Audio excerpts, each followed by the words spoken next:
Depuis quelques années, je rêvais de voir le champ de tulipes en fleurs. Il y a 3 ans, j'y suis allée, après la cueillette. Il y a 2 ans, le jour où je comptais y aller, confinement. Le couvre-feu de l'année dernière ne m'a pas fait froid aux yeux. À moi les étendues de couleurs. Ce portail m'inspire un jardin secret. Future toile ? Afin de faire connaître mon travail sur les réseaux sociaux et internet pendant cette période de pandémie, j'enchaîne les formations.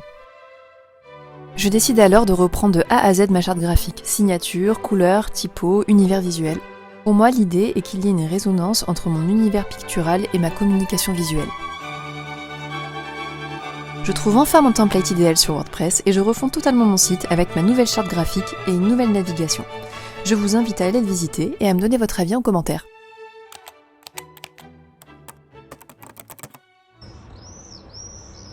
L'arrivée des martinets est le moment que je préfère du printemps. Je guette leur arrivée à ma fenêtre et leur petit cri strident emplit mon cœur de joie. Trouver mon univers visuel photographique me prend du temps. Je teste plusieurs styles de filtres, des montages de mes photos avec mes œuvres pour Insta, des mock-ups pour mes peintures, et je commence à tester la vidéo. Mais il y a encore du boulot. Un jour banal de Mistral à Marseille peut devenir en bord de mer un moment où les vagues se fracassent, parfait pour un shooting sauvage et un fou rire mémorable.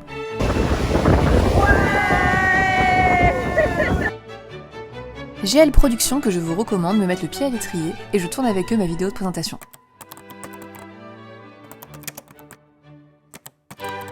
Après des mois enfermés entre confinement, couvre-feu et limite de déplacement, j'ai besoin de voir du pays et de l'art. Ça tombe bien, le printemps de l'art contemporain débute. Je commence par la très stimulante exposition I Do Paint à Châteauneuf-le-Rouge pour y voir notamment les œuvres de Cristal Gonçalves et d'Armelle de Sainte-Marie. Une expo 100% consacrée à la peinture, ce qui est assez rare dans la région. Et j'y découvre le décor incroyable du plateau de la Sangle, au pied de la montagne Sainte-Victoire.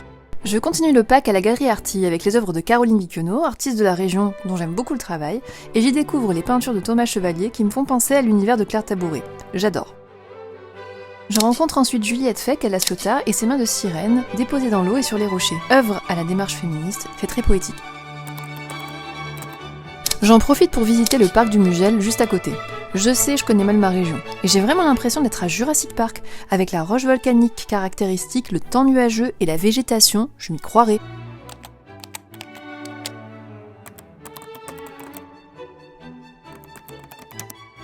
À la galerie La Naveva, je vais découvrir d'autres œuvres de Caroline Viquenot, encore elle. J'essaie le Jelly Plate, une plaque de gélatine non animale qui permet de faire des mono-impressions, ici avec des herbes. Les effets sont super intéressants. Je me passionne pour les pellicules et polaroïdes abîmés, j'en fais un tableau Pinterest. Ça me plaît tellement que je reprends une de mes peintures avec cet effet d'altération et j'envisage même de reprendre toute ma série d'effets tiges dans cet esprit. GL Productions m'envoie ma super vidéo de présentation, c'est l'occasion parfaite pour créer ma chaîne YouTube.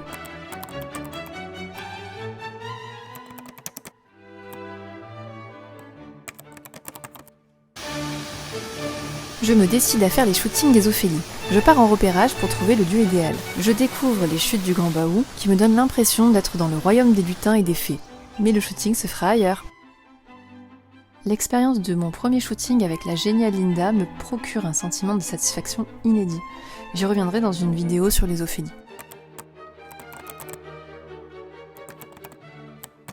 Peindre, peindre, toujours peindre, encore peindre. Le mieux possible, le vide et le plein. Le léger et le dense, le vivant et le souffle. Cette citation de Zhao Oki donne la couleur de cette exposition vibrante sur l'œuvre riche de l'artiste. Sa vie incroyable est aussi détaillée à la fin du parcours. Ce qui me marque le plus au-delà des couleurs, c'est la gestuelle. Au point de vouloir essayer ce pinceau.